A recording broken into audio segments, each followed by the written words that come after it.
Sebetulnya saya pengen sedikit, men-challenge nih untuk yang di bidang bahasa kan, eee, kadang penyampaian materi sains itu kan sulit.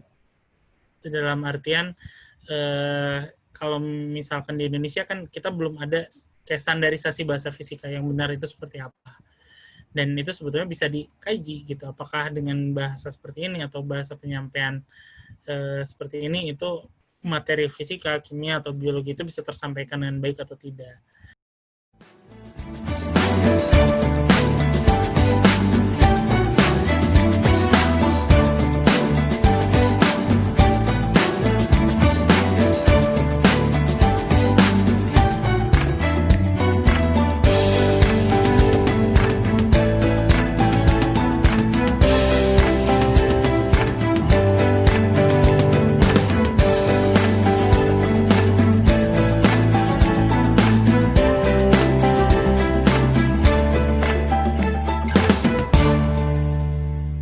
Dari ini Pak Hindun ya, mengenai masalah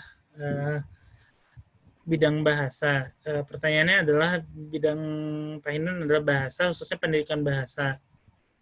Sementara yang banyak adalah jurnal-jurnal dan penjelasan dalam bidang ilmu yang eksak atau sains. Bagaimana cara mencari co-author yang tepat untuk paper kita agar terpublish jurnal internasional.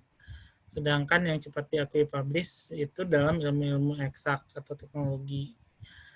Misalkan kayak Pak Yus Badudu atau HB Yasin yang mungkin belum kenal citasi dalam digital, sebagaimana jurnal-jurnal itu update. Ya jawaban dari saya, waktu zamannya Pak Yus Badudu sama Pak HB Yasin ya kita literatur semua masih dalam bentuk cetak.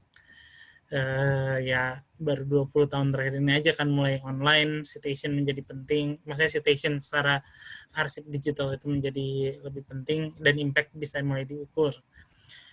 Untuk bidang bahasa sendiri, saya rasa kayak misalnya bahasa atau hukum, kalau nggak salah, bukannya KPI utamanya di bidang tersebut lebih ke arah buku kan.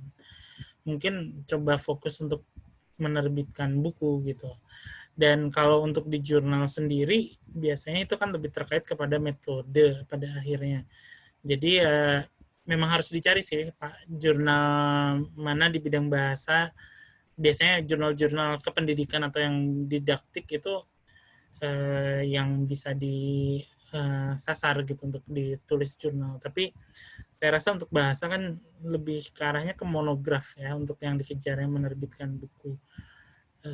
Yaitu dua hal yang berbeda sih sebetulnya. Harusnya key performance indicator-nya buat yang hard science atau yang engineering atau yang bahasa yang memang harus sedikit agak dibuat berbeda. Tapi saya sebagai orang sains ya, orang fisika atau kimia, sebetulnya saya pengen sedikit men-challenge nih untuk yang di bidang bahasa kan, kadang penyampaian materi sains itu kan sulit. Dalam artian kalau misalkan di Indonesia kan kita belum ada kayak standarisasi bahasa fisika yang benar itu seperti apa. Dan itu sebetulnya bisa dikaji gitu, apakah dengan bahasa seperti ini atau bahasa penyampaian seperti ini itu materi fisika, kimia, atau biologi itu bisa tersampaikan dengan baik atau tidak. Karena kalau misalnya kayak di Jepang, di tempat saya, kebetulan sempat kemarin buka-buka buku pelajaran SMA, itu sangat berbeda jauh sekali metode penyampaiannya ketimbang dengan buku pelajaran yang ada di Indonesia gitu. Jadi, tapi itu lebih karena bahasanya memang dibuat lebih simpel. Jadi, mungkin itu domainnya bahasa sih sebetulnya, yang bisa dipakai juga.